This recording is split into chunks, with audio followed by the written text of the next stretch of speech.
અમરેલી જિલ્લાના સાવરકુંડલા શહેરના હાથસણી રોડ ઉપર સ્લમ વિસ્તારમાં એક દીકરી આજે વિદ્યાર્થીઓને અભ્યાસ કરાવી રહી છે. પોતે ગ્રેજ્યુએટ BSc BEd સુધી અભ્યાસ કર્યો છે. 4 બાળકોથી સ્લમ વિસ્તારમાં નિઃશુલ્ક ભાવે સેવાના ભાવે ટ્યુશન ક્લાસીસ શરૂ કરી આજે 70 વિદ્યાર્થીઓ અભ્યાસ કરે છે.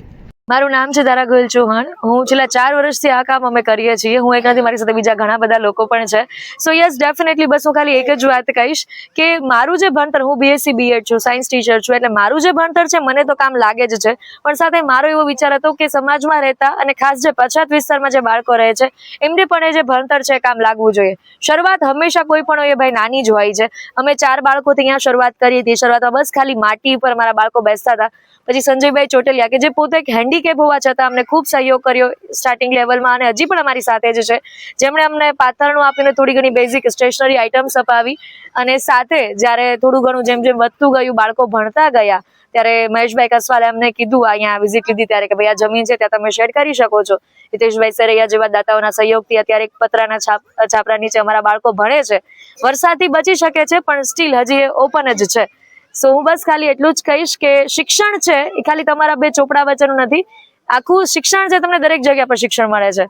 તો બાળકોને ભણવું ખૂબ જરૂરી છે, અને ખાસ કરીને જે પછાતના બાળકો છે એ જો આગળ આવશે ને તો આ સમાજ ક્યાંક ને ક્યાંક એક સારા લેવલ ઉપર પ્રગતિ કરી શકશે. બસ હું તો ખાલી મારા મત મુજબ હું માનું છું કે બાળક છે સમાજનું ભવિષ્ય છે. જો બાળક એક સુધરી જાય ને બાળક એક સારું કમાતું થાય ને તો આ સમાજમાં ઘણો બધો બદલાવ લાવી શકે છે. કારણ કે એક ચિંગારી આખા બાકસને સળગાવી શકે છે. એવી જ રીતે એક સારું બાળક આખા સમાજને સુધારશે. હું બસ શિક્ષકોને એ જ કહીશ કે તમારા માટે બાળક ખાલી મહિને 50,000 યા લાખ રૂપિયા કમાતું સાધન નથી, પણ તમે જે બાળકને ભણાવો છો આ સમાજનું ભવિષ્ય છે.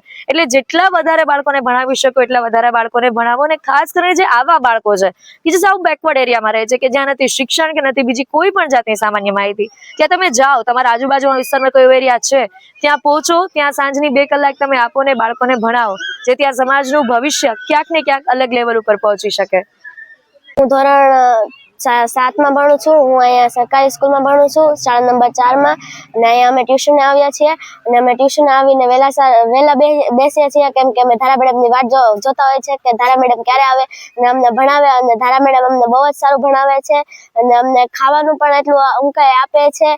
અને ધારા મેડમ અમને જે વસ્તુ ઘટે પેન, પેન્સિલ, બુક તેમજ બધી વસ્તુ આપે છે. જ્યાં ટ્યુશનમાં જાય જ્યાં ફી ભરીને ત્યાં કરતાં પણ સારું હોય છે. અને ત્યાં અમે ફી ભરીને અને અમે અમારી જેવા ગરીબ માણસોને ધારા મેડમ અમને ટ્યુશન કરાવે છે, તે માટે હું ધારા મેડમનો ખૂબ આભાર માનું છું. નમસ્તે, મારું નામ છે માંડવિયા પ્રિયાંશી, અને હું અહીંયા રોજે 2 કલાક સેવા આપવા આવું છું, અને છેલ્લા 3 વર્ષથી આવું છું. આ ગરીબ બાળકો છે એ લોકો પૈસા દઈને તો ટ્યુશન નથી કરી શકતા, પણ અમે લોકો ફ્રીમાં અમે સેવા આપીએ છીએ અને એ લોકોને ટ્યુશન કરાવીએ છીએ. આ અમારી બહેનો છે તે પણ સાથે સેવા કરવા આવે છે. અને સરકાર તો શિક્ષણ આપે જ છે, પણ સાથે સાથે અમે પણ શિક્ષણ આપીએ છીએ.